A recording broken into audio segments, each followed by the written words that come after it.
السلام عليكم ورحمة الله وبركاته. إن الحمد لله نحمده ونستعينه ونستغفره ونؤمن به ونتوكل عليه ونعوذ بالله من شرور أنفسنا ومن سيئات أعمالنا. من يهده الله فلا مضل له ومن يضلل فلا هادي له. وأشهد أن لا إله إلا الله وحده لا شريك له وأشهد أن محمدا عبده ورسوله أما بعد. اللهم صل على محمد وعلى آل محمد كما صليت على إبراهيم وعلى آل إبراهيم إنك حميد مجيد. اللهم بارك على محمد وعلى آل محمد كما باركت على إبراهيم وعلى آل إبراهيم إنك حميد مجيد. قال الله تعالى في محكم تنزيله العظيم والفرقان المجيد. أعوذ بالله من الشيطان الرجيم. بسم الله الرحمن الرحيم.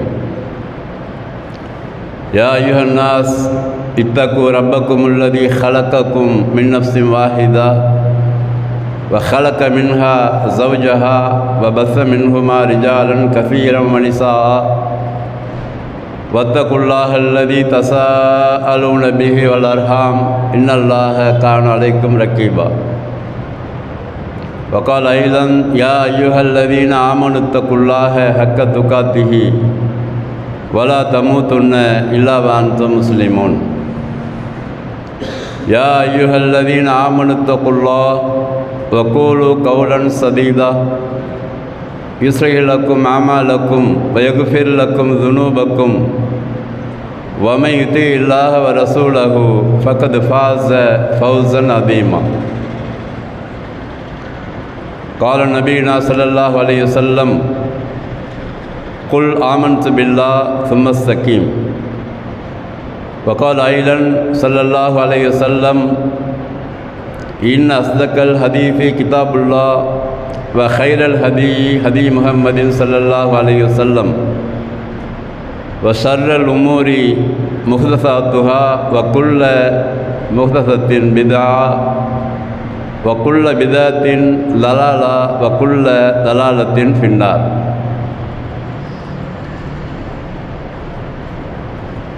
ஊசிக்கும் வையாய அவ்வலன் பித்தக்குவல்லா.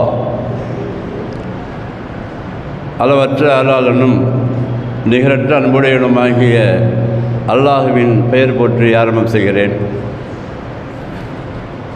சாந்தியும் சமாதானமும் நம் உயிரினும் மேலான ரசூலுல்லாஹி ஸல்லல்லாஹு அலைஹி வஸல்லம் அவர்கள் மீது ஏற்பட வேண்டும்.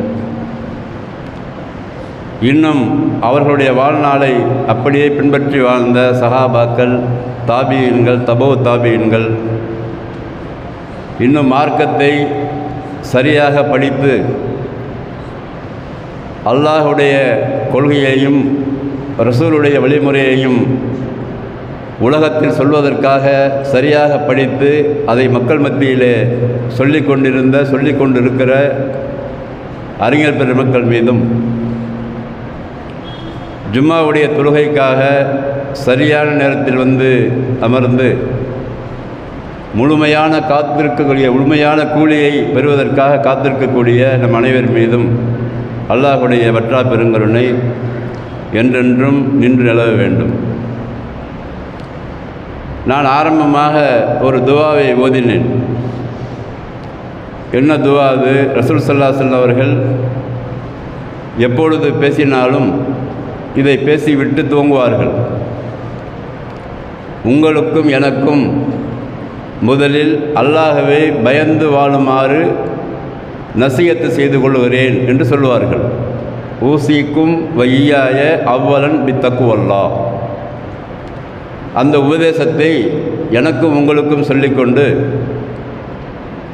இந்த அரை மணி நேரத்தில் நமக்கு தேவையான, எனக்கும் உங்களுக்கும் தேவையான ஒரு சில விஷயங்களை மாத்திரம் அல்லாஹுடைய குர்ஆனிலிருந்தும் ரசூல் ஸல்லல்லாஹு அலைஹி வஸல்லம் அவருடைய வழிமுறையிலிருந்தும் சொல்ல போகிறோம் இன்ஷா அல்லாஹ். இதை கேட்கக்கூடிய சகோதர சகோதரிகள்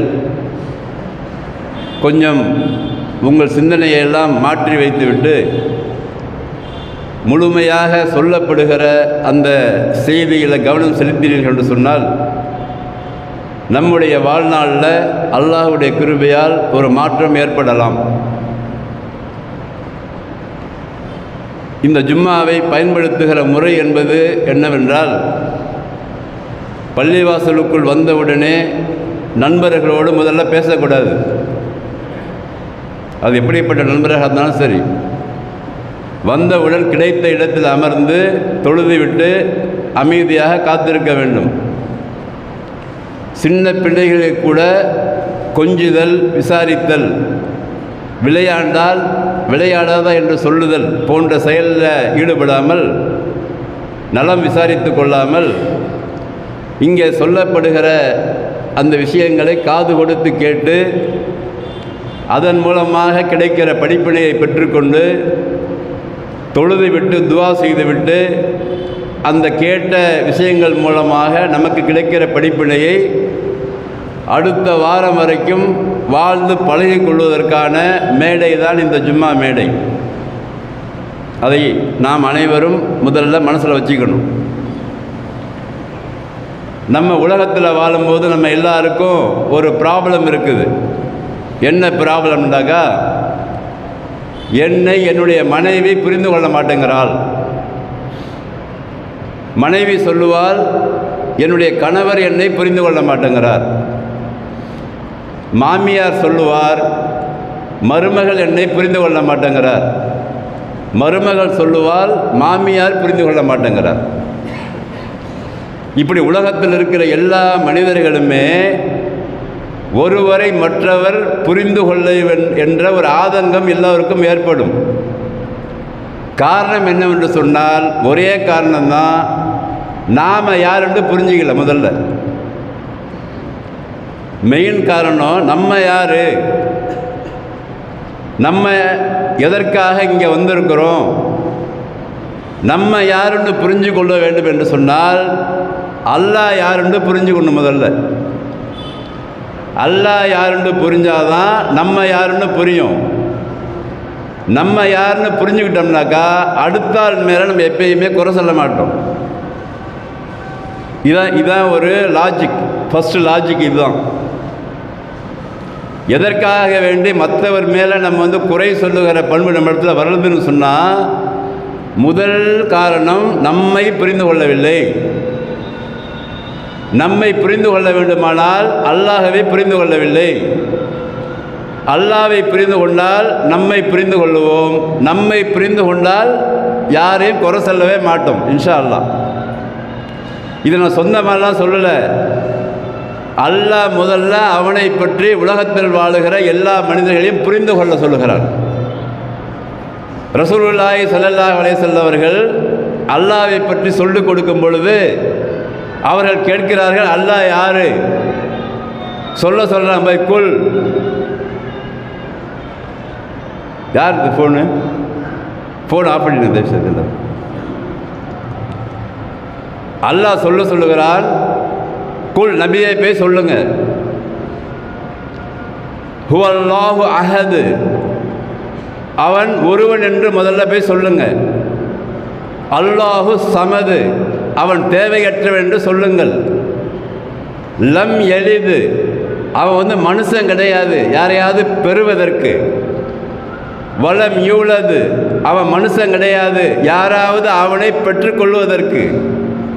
வலம் யகுல்லஹு குஃபுவன் அஹத், ஆனால் அவனை போன்று எந்த ஒன்றும் யாரும் இல்லை அப்படின்னு போய் சொல்லுண்டான். சொல்லியாச்சு. அல்லாஹ் எப்படி சொன்னானோ அப்படியே சொல்லியாச்சு. அதற்கு பிறகு இந்த சூறாவை மட்டும் இறக்கிவிட்டு அல்லாஹ்க்கு சுப்ஹானஹு வ தஆலா குர்ஆனில் 2700 இடங்களில் 2700, நல்லா குறித்து வச்சுக்க மைண்டில், 2700 இடங்களில் தன்னை பற்றி ரசூலுல்லாஹ்வுக்கு சொல்லி கொடுத்து இதெல்லாம் போய் சொல்லு, இதெல்லாம் போய் சொல்லு, இதெல்லாம் போய் சொல்லு மக்கள்கிட்ட. இந்த 2700 வசனங்களையும் நம்ம எப்போ படிக்கிறது, எப்போ போய் அல்லாஹ்வை பற்றி தெரிஞ்சுக்கிறது? அவளத்தையும் படித்தாதானே நம்மளுக்கு அல்லாஹ்வை பற்றி தெரியும் அப்படிங்கிற ஒரு விஷயம் நமக்கு வந்தாகணும். முதல்ல இன்ஷா அல்லாஹ் தான் நாடியவருக்கு அதையும் கொடுப்பான். இப்போ ஷார்ட்டாக நம்ம சில விஷயங்களை மாத்திரம் எடுத்து பார்ப்போம். அல்லாஹ் சொல்கிறான், தபாரக்கல்லதி பியதிஹில் முல்க் வஹு அலா குல்லி ஷைஇன் கதீர்.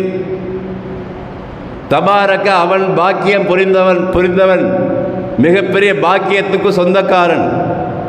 பியதிஹில் முல்க், அவன் கையில் தான் அனைத்து அதிகாரமும் இருக்கிறது. வஹு அலா குல்லி ஷைஇன் கதீர், எல்லா பொருள்கள் மீதும் அவன் ஆற்றல் உடையவன். அது என்ன, எல்லா அதிகாரமும் அவன்கிட்ட இருக்குது என்று பார்க்கறதுக்காண்டி அல்லாஹ் நம்மளை அந்த அப்படியே பார்க்க சொல்கிறான். மானத்தை பார்த்து அப்படியே மானத்தை பாருங்கள், எல்லாரையும் பார்க்க சொல்கிறான் அல்ல மனிதர்களை. அந்த மானத்தை பாருறா, அந்த கேலக்சியை பாரு, அந்த கேலக்சி மேலே வானத்தை அப்படியே 2 முறை மீட்டி பார். உன் கண்ணை அப்படியே பாரு, எங்கேயாவது வெடிப்பு இருக்கான்னு பாரு, 2 முறை பாரு. உன் கண்ணு தான் திரும்பி வரும் உங்ககிட்ட, ஆனால் அங்கே எந்த விதமான குறைகளையும் நீ காண மாட்டாய். நீங்கள் ஸ்கூலுக்கு அனுப்புறீங்களா உங்கள் பிள்ளைகள்கிட்ட, அந்த பிள்ளைகள்கிட்ட 5ஆம் வகுப்பு பாடப்புத்தகம் ஒன்று இருக்கும். அந்த 5ஆம் வகுப்பு பாடப்புத்தகத்தில் அவன் போட்டிருப்பான், சூரிய குடும்பம்னு சொல்லி ஒரு பாடம் இருக்குது. ஃபேமிலி ஆஃப் சன், சூரிய குடும்பம், இங்கிலீஷ் மீடியம்னா அப்படி அதில் போட்டிருக்கிறான். அவன் கண்டுபிடிச்சி சூரிய குடும்பம் இருக்குல்ல, அது 70,000 கோள்களை சார்ந்து உள்ளது. எத்தனை கோள்கள்? 70,000 கோள்களை சார்ந்து உள்ளது. இன்னொரு விஞ்ஞானி கண்டுபிடிச்சி எழுதியிருக்கிறான், ஒவ்வொரு கோள்களும் இன்னொரு கோள்களோடு சார்பு உடையது. 70,000 × 70,000.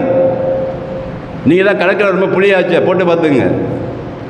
70,000 × 70,000 கோள்களை கொண்டது தான் இந்த சூரிய குடும்பம். அந்த சூரிய குடும்பத்திற்கு மேலே 7 வானங்கள் இருக்கிறது. ஹுவல்லதி ஹலக்க சப சமாவாத்தின் திபாக்கா.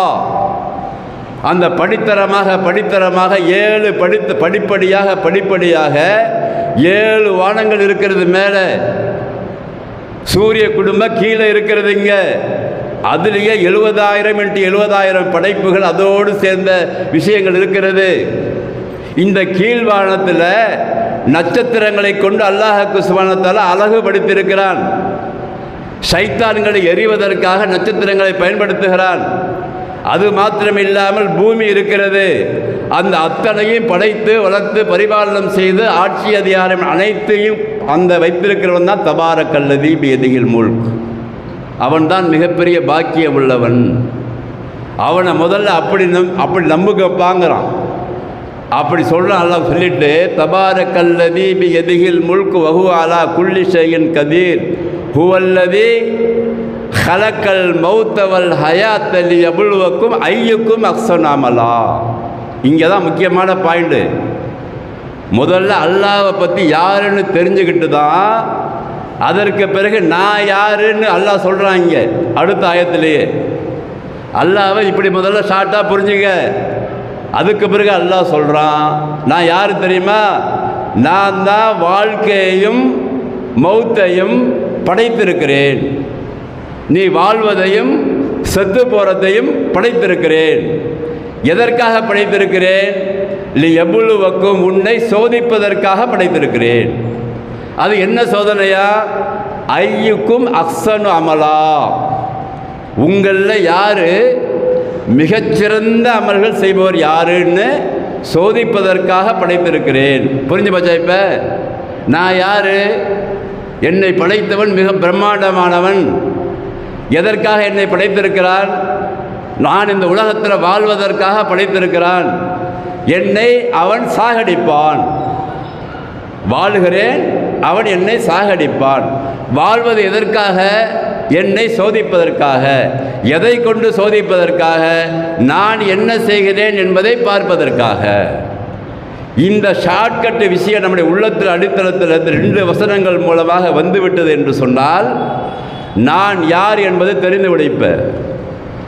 நான் யார் என்று தெரிந்த பிறகு என்னை படைத்த ரப்புல் ஆலமீன் அக்ஸன் அமல் என்று சொல்கிறானே, அது என்னடா அக்ஸன் அமல்னு நான் சிந்திச்சு பார்க்கணும். ஒரு வசனம் படித்தா போதும். 2700 வசனங்கள் இருக்கிறது. இந்த ஒரு வசனத்தை பற்றி பாருங்கள். அக்ஸன் இருக்குல்ல, அரபி இலக்கணத்தில் அக்ஸனு அஃபாலு என்று ஒரு அமைப்பு இருக்கிறது. இந்த அமைப்பில் எந்த வார்த்தைகள் வந்தாலும் அந்த வார்த்தைக்கு என்ன அர்த்தம்னு சொன்னால் மிகச்சிறந்த செயல் செய்பவன் யார் அப்படின்னு அர்த்தம். இந்த அமைப்பில் வந்தாலே உதாரணமாக அடித்தான், அவ்ரபு ரொம்ப அதிகமாக அடித்தான், நசர உதவி செய்தான், அன்சரு ரொம்ப அதிகமாக உதவி செய்தான். இந்த இங்கிலீஷில் சூப்பர்லேட்டிவ் டிகிரின்னு படிச்சிருப்பீங்க. நீங்கள் இந்த இங்கிலீஷ் மீடியம் படித்தவங்க, பெரிய பெரிய படித்தவங்கெல்லாம் என்ன படிச்சிருப்பீங்க? சூப்பர்லேட்டிவ் டிகிரி, குட், பெஸ்ட் அப்படி படிச்சிருப்பீங்கள. அந்த வார்த்தையை இங்கே எல்லாம் போடுறான் இந்த ஆயத்தில். அக்ஸனு என்று சொன்னால் உங்களில் செயல்லையே மிகச்சிறந்த செயல் யார் செய்யறன்னு பார்க்கறதுக்கு தான் நான் உன்னையே படிச்சிருக்கிறேன். நீ என்னென்னா அடுத்த ஆளை பார்த்துக்கிட்டு உட்காந்துருக்கிறேன்னு அர்த்தம். இதுக்கு ஒன்றை படைச்சது நீ நல்ல செயலை செய்கிறான்னு பார்க்கறதுக்கு நான் யாரை பார்த்துட்டு உட்காந்துருக்கிறேன்? என் பொண்டாட்டி சரியில்லை, என் மாமியார் சரியில்லை, என் மருமக சரியில்லை, அங்கே சரியில்லை, என் தம்பி சரியில்லை, அண்ணன் சரியில்லை, அவன் சரியில்லை, இவன் சரியில்லை, அரசியல்வாதி சரியில்லை, இவன் சரியில்லை பார்த்துட்டு இருக்க. ஆனால் அல்லாஹ் சொல்லடே ஒன்றை பாடுறா, நீ முதல்ல ஒன்றை பார். உன்னை படைக்கப்பட்டதே நீ நல்ல செயல் செய்வதற்குத்தான். அதுவும் மிகச்சிறந்த செயல் செய்வதற்காக, சாதாரண செயல் கூட கிடையாது. அந்த மிகச்சிறந்த செயலெல்லாம் எங்கேருந்து எடுக்கிறது? இப்போ நம்ம எது நல்ல செயல் எது கெட்ட செயல் நமக்கு எங்கேருந்து தெரியும்? இதுக்கு தான் அங்கே போகணும். எங்கே போகணும்? ரசூலுல்லாஹி ஸல்லல்லாஹு அலைஹி வஸல்லம் அவர்களிடத்தில் பாடம் படித்த சஹாபா பெண்மணிகள், சஹாபாக்கள், தாபீன்கள், தபவு தாபீன்கள், மார்க்கத்திற்காக பாடுபட்டவர்கள் வாழ்க்கை வரலாறு இருக்குல்ல, 40 லட்சம் பேர்களுடைய வாழ்க்கை வரலாறு சஹீஹாக பதிவு செய்யப்பட்டிருக்கிறது உலகத்தில். அல்லாஹ்வுடைய அருட்கொடை. எத்தனை லட்சம்?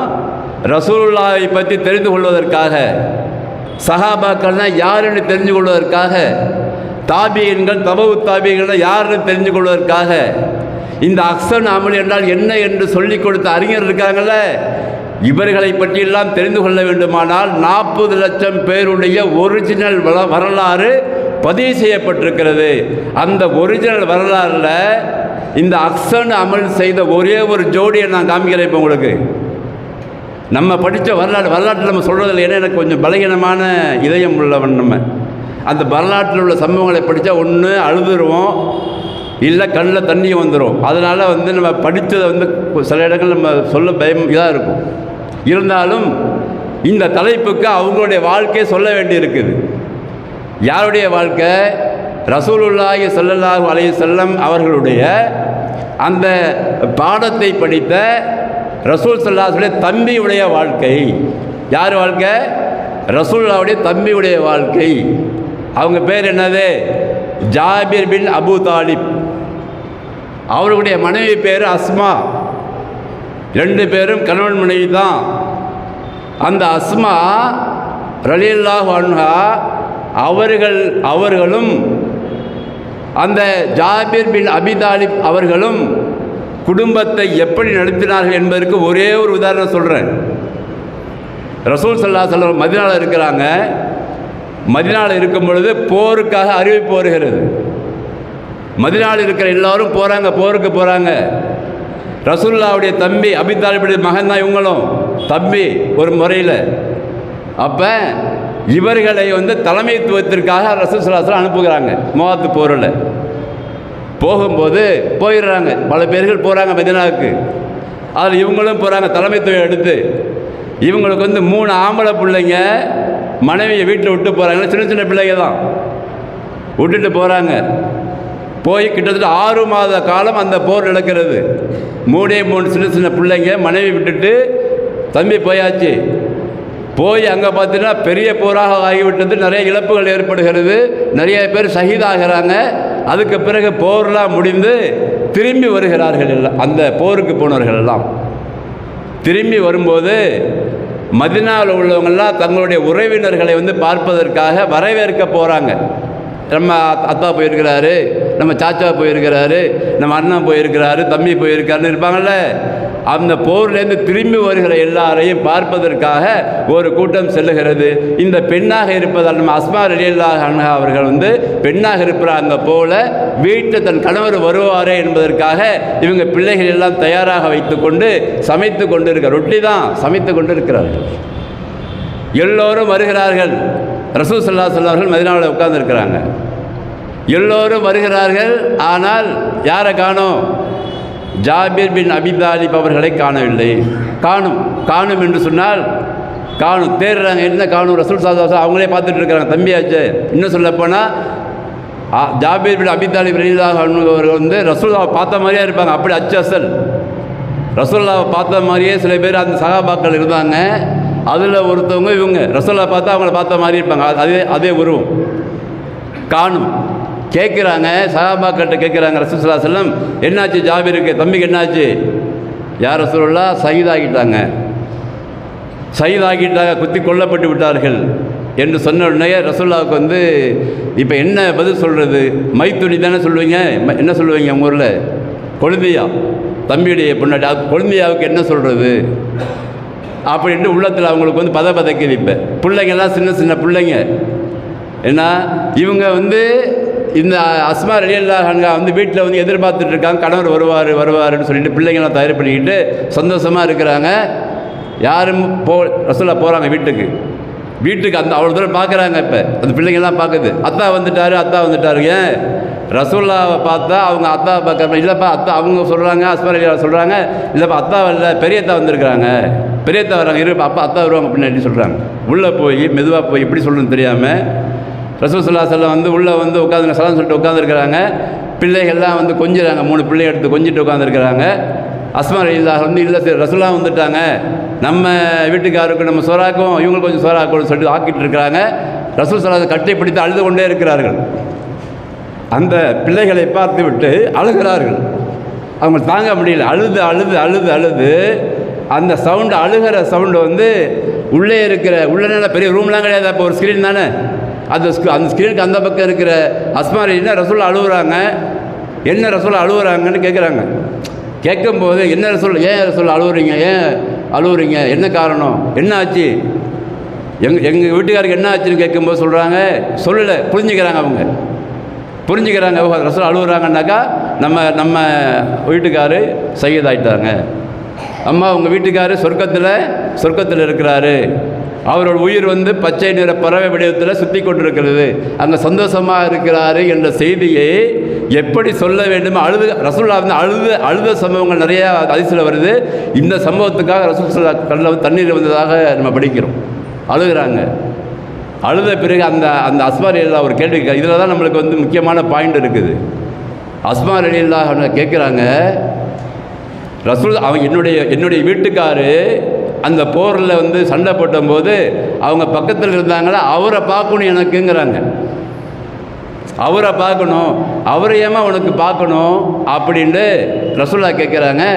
நாங்கள் வந்து சந்தோஷமாக இருக்கும் பொழுது நாங்கள் கணவன் மனைவி 2 பேரும் சில விஷயத்தை பேசிக்குவோம். வீட்டில் தனிமையில் இருக்கும்போதும் சந்தோஷமாக இருக்கும்போதும் சில விஷயத்தில் பேசிக்குவோம். அப்படி பேசிகிட்டு இருக்கும் பொழுது ஒரு நாள் என்னுடைய கணவர் என்கிட்ட சொன்னார், நான் மவுத்தாகணும்னாக்கா நோன்பு வச்சுக்கிட்டு மவுத்தாகணும் அப்படின்னு சொல்லி பேசிகிட்டு இருந்தோம் அப்படின்ட்டு. என்னது? நோன்பு வச்சுக்கிட்டு மவுத்தாகணும்னு எங்கள் வீட்டுக்காரர் சொன்னார். அதனால் அந்த யார் எங்கள் மவுத்தாகும் பொழுது, அது ஷஹீதாகும் பொழுது பக்கத்தில் யாராவது தோழர்கள் இருந்திருப்பாங்கள்ல, அவங்கள்ட்ட கேட்டு நான் ரெஃபர் பண்ணிக்கணுன்ட்டு அவர் யாருன்னு கேட்குறாங்க. ரசூல் ஸல்லல்லாஹு அலைஹி வஸல்லம் அவர்கள் அவரோடு போரிட்ட சஹாபியை கூப்பிட்டு விசாரிக்கிறாங்க. இந்த சம்பவத்தை விசாரிக்கும் போது அவர் சொல்கிறாரு, அவர் சாதாரண இதெல்லாம் சொல்லிக்கல ரசூலுல்லாஹ் அந்த சஹாபிட்ட எப்படி அவர் வந்து ஷஹீதானார்னு கேட்கும் பொழுது அந்த படையில் நடந்த அந்த போரில் நடந்த அந்த விஷயத்தை வந்து அப்படியே வர்ணனையாக சொல்கிறாங்க. ஆமாம், ஜாபிர் ரலியல்லாஹு வந்து அவங்க போனாங்க, முதல்ல ஒரு கையை வலது கையை வந்து அந்த எதிரிகள் வெட்டி விட்டார்கள். கொடி பிடிச்சிட்டு போய் தலைவர் இல்லை அந்த இஸ்லாமிய கொடியை பிடிச்சு கொண்டு அவங்க போரிடுறாங்க. ஒரு கையை வெட்டி விட்ட பிறகு இடது கையில் அவர் அப்படியே அந்த கொடியை அணைச்சி பிடிச்சிக்கிறார்.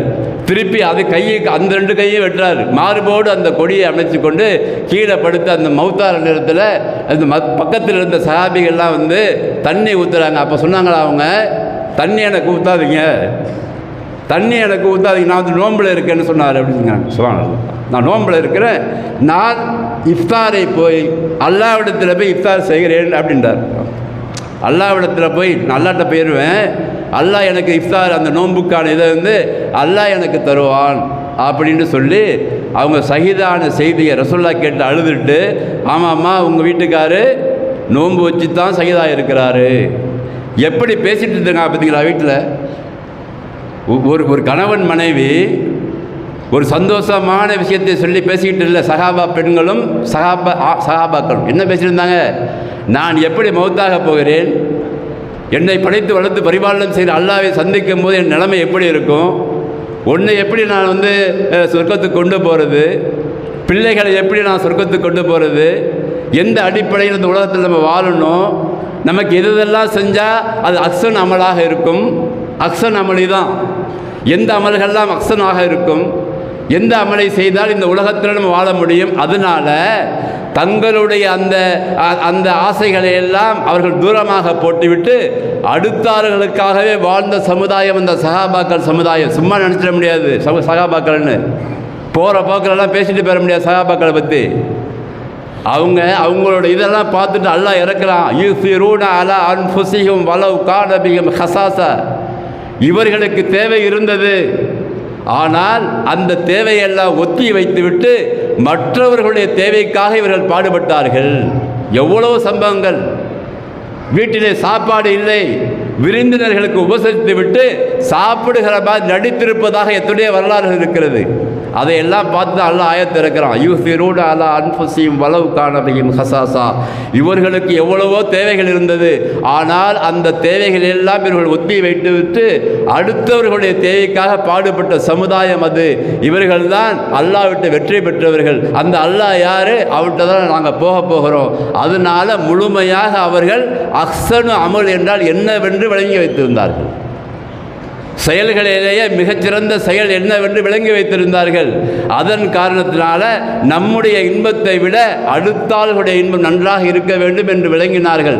அதனால தான் கணவன் மனைவி மாமியார் மருமகள் அண்ணன் தம்பி உறவினர்கள் எல்லோரையும் ஒட்டு கொடுத்து எல்லோரையும் சொர்க்கத்துக்கு கொண்டு போக வேண்டும் என்று ஒரு குடும்பத்தையே தயார் பண்ணினார்கள் ரசூல் ஸல்லல்லாஹு அலைஹி வஸல்லம் அவர்கள். ஆய்வு பண்ணி பாருங்கள் வரலாறுகளை.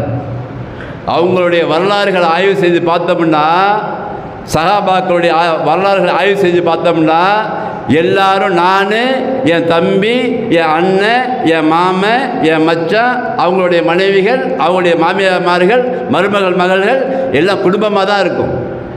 எல்லாம் குடும்பமாக ஏன் விளங்கியிருந்தாங்க. நமக்கு ஒரு சோர்ஸ் இந்த உலகத்தில் இருக்கிறது, உறவு முறைகள் நம்மகிட்ட இருக்கிறது. இந்த உறவு முறைகள் எல்லாம் நாம் அனுசரிச்சுட்டு போய் அவர்களோடு நம்ம சேர்ந்து அல்லாஹ்ட்ட எப்படி போகிறதுங்கிறத அந்த கல்வியை கற்றுக்கொண்டு அதற்காக அஹ்ஸன் அமல் செய்தார்கள். அந்த அஹ்ஸன் அமலுக்கு இன்னொன்று உதாரணம் சொன்ன, இந்த குழாய்க்கெல்லாம் உதாரணம் சொல்ல மாதிரி நான் நினைப்பேன். அஹ்ஸன் அமலுங்கிறதுக்கு உதாரணமாக ஒரு குடும்பத்தில் இந்த எவ்வளவுக்கு இருக்குல்ல, இந்த ஆய்வு சொன்னல, மனிதர்கள் எல்லாம் சோதிக்கிறதுக்காக படித்தான்னு, இந்த 800 கோடி பேருக்குமே ஒவ்வொரு ஆளுக்கும் ஒவ்வொரு வகையான சோதனை இந்த உலகத்தில் இருக்கும். நல்லா ஞாபகம் வச்சிங்க. சோதனை இல்லாமல் யாருமே இருக்க மாட்டாங்க. அதில் சிறந்த அமல் யார் தெரியுமா? செய்து யார் தெரியுமா?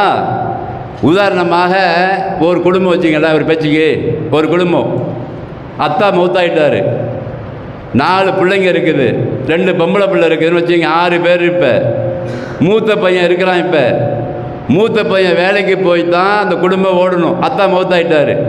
அந்த மூத்த பையன் வெளியே போகிறான். இப்போ வேலைக்கு போகிறான். ஒரு 100 ரூபா கிடைக்கிது அப்படி வச்சிங்களேன். அந்த 100 ரூபா கையில் வாங்கின பிறகு அவன் நினைக்கிறான், அவனுக்கு பிடிச்ச ஒரு பொருளை சாப்பிட்லான்னு நினைக்கிறான். ஒரு பிடிச்ச பொருள் அவனுக்கு பிடிக்கிறதாவது வாங்க போகிறான். ஆனால் வாங்குவதற்கு முன்பாக யோசிக்கிறான், இதை நான் மாத்திரம் சாப்பிட்டால் என்னுடைய வயிறு மாத்திரம் நிறையும், ஆனால் வீட்டில் எனக்காக 5 பேர்களோட சேர்த்து உம்மாவும் பாக்கி இருக்கிறாள், 6 பேர் இருக்கிறாங்க. எனக்கு நான் 20 ரூபா செலவு பண்ணேன்னு சொன்னால் பாக்கி 80 ரூபா தான் இருக்கும். அந்த 20 ரூபாயை அவர்களுக்கும் போய் கொடுத்தால் அவர்கள் சேர்ந்து சாப்பிட நினைக்கிறான் பாருங்க. இதுக்கு பேர் தான் அஹ்சன் அமல். அஹ்சன் அமலுக்கு நம்ம புரிஞ்சுக்கிற மாதிரி நான் உதாரணம் சொல்லியிருக்கிறேன்.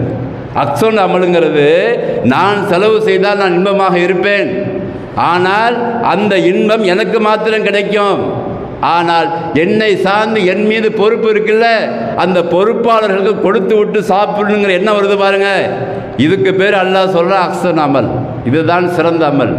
இன்னொருத்தர் இருக்கிற அதே அண்ணன் தான், அவனிடத்துல காசு கிடைக்கிறது, அவனிடத்துல பணம் கிடைக்கிறது, அவன்கிட்ட பணம் நிறையா இருக்குது. குடும்பத்தில் தன்னுடைய தம்பிகளையும் அண்ணன்களையும் அவன் உயர்த்தி பிடிக்கலாம், ஆனால் சமுதாயத்தாக்காக வாழும் சில பேர். என்னுடைய பெருமை மேலோங்க வேண்டும், நான் வாழ்க்கையில் மிகப்பெரிய அளவில் நான் போக வேண்டும், எனக்கு பணம் வந்திருக்கிறது, என் மனைவி என் பிள்ளை நான் ஜாலியாக இருக்க வேண்டும், என் தம்பி எப்படி போனால் எனக்கு என்ன, என் சின்ன தம்பி எப்படி போனால் எனக்கு என்ன, என் கடைசி தம்பி எப்படி போனால் எனக்கு என்ன, என் தங்கச்சி எப்படி போனால் எனக்கு என்ன, என் சுகம். நான் எல்லாம் இப்போ எங்கே இருக்கிறேன்? நான் தனி கொடுத்தனத்தில் இருக்கிறேன். எனக்கு ஒரு மனைவி இருக்கிறாள், ஒரு பிள்ளை இருக்கிறாள். எனக்கு கிடைக்கிற வருமானத்தில் நான் மாத்திரம் சாப்பிடுவேன், என் மனைவிக்கு கொடுப்பேன், என் பிள்ளையோட நான் வாழுவேன், நான் ஜாலியாக சுற்றுவேன், ஜாலியாக பெரிய பெரிய ஹோட்டல்ஸுக்கு போவேன், என்னை சமுதாயத்தில் ஒரு பெரிய ஆளை காட்டிக்குவேன். அப்புறம் எனக்கு பொண்ணு கொடுத்தவெல்லாம் நல்லவன்னு சொல்லுவான். என்ன என் மருமனை பார்த்தியா, சாதாரணமாக இருந்த கார் வாங்கிட்டான் பார்த்தியா, என் மருமனை பார்த்தியா எப்படி இருந்தான், எப்படி ஆகிட்டான் பார்த்தியான்னு நினைக்கிறான் பாருங்க. இதுக்கு பேர் அஹ்சன் அமலு கிடையாது, அவனுக்குள்ள அமலு. யாருக்குள்ள அமலு? அவன் மாத்திரம் சம்பாதிக்கிறான், தன் மனைவியை பார்த்துக்கிறான், அது குழந்தைய பார்த்துக்கிறான், ஸ்கூலில் சேர்க்குறான், காரில் போய்க்கிறான், அங்கே ஹோட்டலில் வாங்கி கொடுக்குறான். அவனுக்கு மாத்திரம்தான் அது அஹ்சன். அஹ்சனில் எல்லாருக்குமான அஹ்சன் அது கிடையாது. இந்த பண்புகள் இருந்தால் அதற்கு பேர் அஹ்சன் அமல் என்று ஆகாது. மாறாக அவன் குடும்பத்தை காப்பாற்றினான், அடுத்தவனுக்காக வாழ்ந்தான், அவன் தன்னுடைய ஸ்டேட்டஸ் உயர்த்துக்காக வாழ்ந்தான், எல்லாரும் தன்னை புகழ வேண்டும் என்று வாழ்ந்தான். என் தம்பி அங்கே கஷ்டப்படுகிறாங்க, இன்னொரு தங்கச்சி அங்கே கஷ்டப்படுகிறாள், சாப்பாட்டுக்கு கஷ்டப்படுகிறாள், பக்கத்து வீட்டில் ஒழுவ குடிசையில் இருக்கிறாள், நான் கட்டுகிறேன் மாடியை, என்கிட்ட பணம் இருக்குது, நான் கட்டுகிறேன், ஆனால் என்னோடு பிறந்தவள் அங்கே கஷ்டப்படுகிறாள் நினைக்கிறான் பார்த்தீங்களா? அதுக்கு பேர் அஹ்சன் அமல் கிடையாது. அஹ்சன் அமல் என்றால் என்னிடத்திலே இருக்கிற பணத்தை என்னோடு சார்ந்தவர்களும் சேர்ந்து இருக்க வேண்டும். என்னுடைய சகோதரி கஷ்டப்படுகிறாள், அவளை எப்படியாவது என்னோடு சேர்த்து வைத்துக்கொண்டு அவளுக்கு உதவி செய்யணும். சில வீடுகளில் அக்காவுடைய ஹஸ்பண்ட் மௌத்தாக இருப்பார், ஆனால் அவர்களை காப்பாற்றுவதற்கு அண்ணன் தம்பி முன்வர மாட்டான். இதுக்கு பேர் அஹ்சன் அமல் கிடையாது. அந்த அக்காவுடைய பிள்ளைகளை அவர்கள் சின்ன பிள்ளையாக இருக்கும் பொழுது நாம் கொஞ்சம் புஷ் பண்ணி விட்டோம்னாக்கா அந்த அவர்களுடைய பிள்ளைகள் வளர்ந்து வாழ்க்கை நல்லா வளரும். அதுக்கான கூலியை நமக்கு அல்லாஹ் தந்துடுவான். அதுக்கு தான் ஆரம்பிச்சவே சொன்னேன், முதல்ல அல்லாண்டா யாருன்னு தெரியணும், நான்டா யாருன்னு தெரியணும், நான் குடும்பத்தில்னா யாருன்னு தெரியணும், எல்லாரையும் சொர்க்கம் கொண்டு போயணும்னு தெரியணும், நான் என்ன அமல் செஞ்சால் அதுக்கு சாத்தியம்னு தெரியணும். இப்படிலாம் நினைக்கும் போது அதை பற்றியே யோசித்து கொண்டே இருக்கிற சூழ்நிலை உள்ளத்தில் அடித்தத்தில் ஏற்படும். அதற்கு பிறகு யாரை நம்ம குறை சொல்ல போகிறோம்? யாரை மனைவி சரியில்லை எப்படி சொல்லுவோம்? நம்ம மனைவிக்கு தான் ட்ரைனிங் கொடுத்துருக்குறோமே. இங்கே வாழுகிற வாழ்க்கை கொஞ்ச காலம், அங்கே வாழ்கிற வாழ்க்கை நீண்ட காலம் ட்ரைனிங் கொடுத்தாச்சு. இங்கே அல்லாண்டா யாருன்னா சொல்லி கொடுத்துருக்கோமாங்க. எங்கேருந்து குறை வருவாங்க? ஒருவர் குறைவை ஒரு மறைக்கத்தானே செய்வோம். பிள்ளைகளை அதற்காகத்தானே வளர்ப்போம், அதுக்கு சொல்லித்தானே வளர்ப்போம். எங்கேருந்து இங்கே ஏற்றத்தாழ்வு வரும்? ஒருத்தர் கஷ்டப்படும் போது நீ அவனுக்கு கொடுத்து உதவணுங்கிற எண்ணத்தான் வளர்த்து விட்டுருவோமே. இங்கே அதை தானே ரசூல் ஸல்லல்லாஹு அலைஹி வஸல்லம் வளர்த்தாரு. அவருடைய ரசூல் ஸல்லல்லாஹு அலைஹி வஸல்லம் அவருடைய வாழ்க்கையை பார்க்கும்போது அவங்க சுகத்தையாக அவங்க நினைச்சாங்க. 40 வயது வரை மேரேஜ் பண்ணாங்க, வியாபாரம் பண்ணாங்க, புள்ளக்கொட்டியை பெற்றாங்க. எல்லாம் பெற்ற பிறகு தான் நினைக்கிறான், ஏன் இந்த மக்கள்லாம் இப்படி அலையிறாங்க, அவர்களுக்கு ஏதாவது செய்துவிட வேண்டுமே என்று அஹ்சன் அமல் செய்வதற்காக தான் தனியாக போய் உட்கார்ந்தாங்க.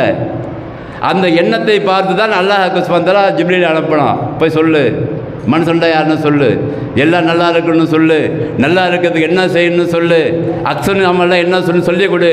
அதுதான் நாம் படிக்கிற 6666 வசனங்கள். எல்லாமே அடுத்தவர் நலன்களை உள்ளடக்கியதாக தான் இருக்கும்.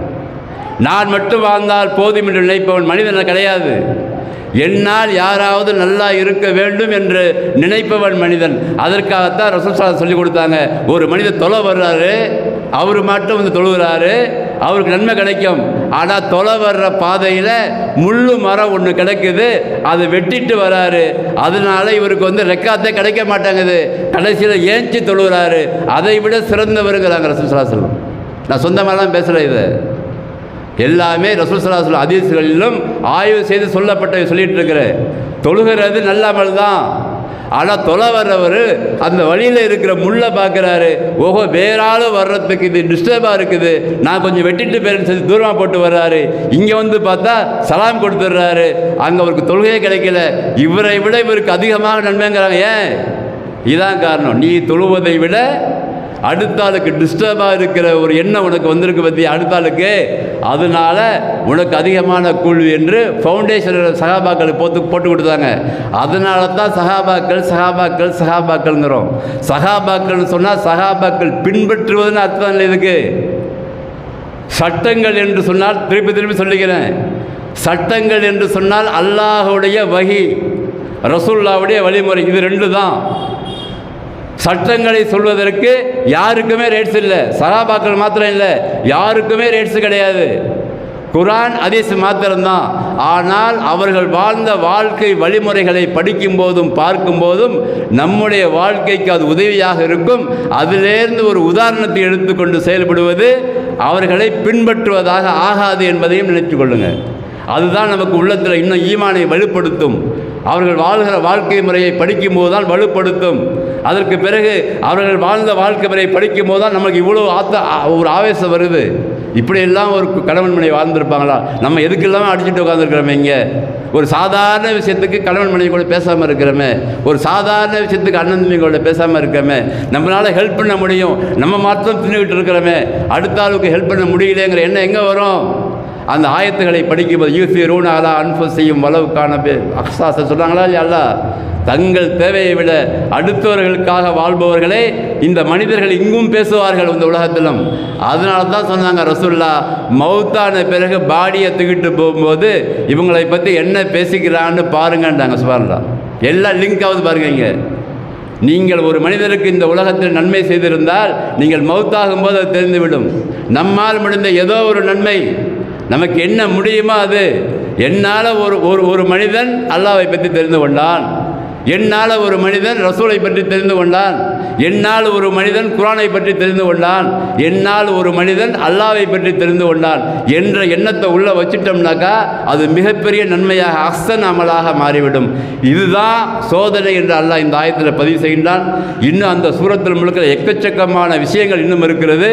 அதையெல்லாம் நாமெல்லாம் படித்து விளங்கி புரிந்து கொண்டு செயல்பட வேண்டும். அந்த செயல்படுவதற்கு நமக்கு முதல்ல நியத்து வேண்டும். அந்த நியத்தை மாற்றி கொள்ளும்போது அல்லாஹ் கண்டிப்பாக எல்லாருக்குமே அல்லாஹ் கொடுப்பான். அந்த எல்லாருக்கும் கொடுக்கக்கூடியவர்களில் நாமும் இருக்க வேண்டும் என்ற துவாவை நாம் கேட்டுக்கொள்ள வேண்டும். வல்ல ரஹ்மான் நாம் வாழுகிற மாதிரி நம்மை சார்ந்தவர்களும் நன்றாக வாழ வேண்டும், நம்முடைய சுற்றுப்புறங்கள் நன்றாக வாழ வேண்டும் என்பதெல்லாம் மனதில் கொண்டு ஒரு சின்ன எண்ணத்தை மாற்றும் பொழுது நம்மை கொண்டும் அல்லாஹ் சுப்ஹானஹு வ தஆலா இந்த மார்க்கத்திற்காக வேலை வாங்குவான். அதற்கு நாம் எல்லோருமே தயாராக இருக்க வேண்டும். அப்படிப்பட்ட நற்பாக்கியத்தை வல்ல ரஹ்மான் நம் அனைவருக்கும் தந்து அருள்வானாக. வாஹிரு தஅவானா அல்ஹம்துலில்லாஹி ரப்பில் ஆலமீன்.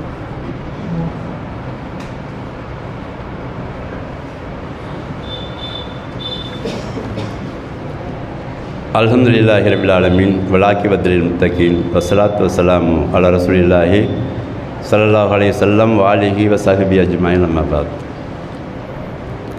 கண்ணியமிக்க எல்லாம் அல்ல அல்லாஹ் சுப்ஹானஹு வ தஆலாவின் நல்லடியார்களே, சகோதரர்களே, சகோதரிகளே, இந்த உலகத்தில் நாம் வாழ்கிற வாழ்நாள் என்பது மிக மிக குறுகிய காலமாக இருப்பதால் அந்த வாழ்நாளில் முதல்ல அல்லாஹ் நமக்கு சொன்ன கடமைகளையும் அந்த கடமைகளுக்கு மேலாக இருக்கிற மற்றவர்கள் நலனையும் நாம் கருத்தில் கொண்டு கொடுத்த நேரத்தை சரியாக பயன்படுத்தி, அந்த நேரத்தை சரியாக பயன்படுத்தவில்லை என்று சொன்னால் அந்த கொடுக்கப்பட்ட நேரம் மீண்டும் கிடைக்காது என்பதை நாம் அன்றாடம் பார்த்து கொண்டிருக்கிறோம்.